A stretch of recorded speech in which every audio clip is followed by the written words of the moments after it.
الله وبركاته. حالكم ان شاء الله How بخير. are you? الحمد لله. الحمد لله.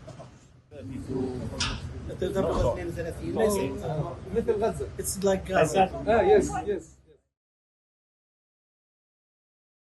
Wakil Presiden Republik Indonesia ke-10 dan ke-12 Yusuf Kala menemui pimpinan tertinggi Hamas Ismail Haniyeh di Doha, Qatar pada Jumat 12 Juli 2024 kemarin.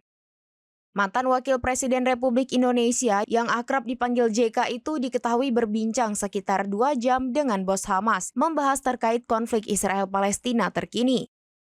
Dalam perbincangan itu, JK juga menyampaikan belasungkawanya kepada bangsa Palestina yang menjadi korban selama konflik. Ia menegaskan sikap solidaritas serta dukungan bangsa Indonesia untuk kemerdekaan Palestina. JK selanjutnya menguraikan bahwa mata dunia saat ini tertuju ke Gaza. Semuanya prihatin dengan kondisi keamanan dan semua aspek kehidupan di Gaza. Dunia tersentuh dan menyayangkan tragedi kemanusiaan tersebut.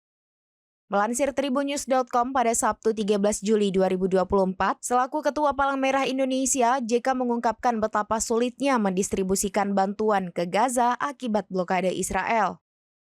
Untuk menciptakan perbaikan kondisi di Palestina, Wapres Republik Indonesia ke-10 dan ke-12 itu menyarankan agar organisasi Hamas tetap harus menunjukkan persatuan dan kebersamaan dengan Al-Fatah.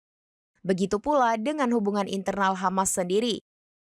Menurut JK, tanpa kesatuan aspirasi serta institusi hanya akan mempersulit penyelesaian masalah Gaza. Selanjutnya, JK mengimbau semua pihak harus membuat rencana kemanusiaan untuk Gaza.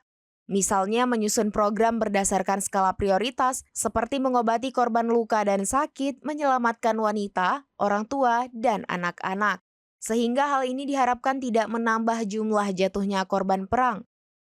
Namun JK mengingatkan kepada Haniyeh, semua ini hanya bisa efektif apabila kekerasan bisa dihentikan terlebih dahulu. Jika kekerasan dapat dihentikan, maka rekonstruksi dan rehabilitasi Gaza secara otomatis dapat dilaksanakan.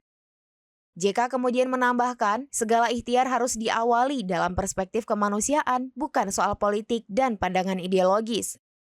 Sementara itu, Ismail Haniyeh sangat mengapresiasi posisi dan peran diplomatik Republik Indonesia. Seperti pemberian bantuan kemanusiaan kepada rakyat Gaza, kontribusinya dalam merawat korban luka, gerakan kerakyatan dalam demonstrasi, dan solidaritas Indonesia terhadap rakyat Palestina. Dalam pertemuan ini, Ismail Haniyeh juga menjelaskan kondisi terkini di Gaza terkait masalah kemanusiaan dan politik.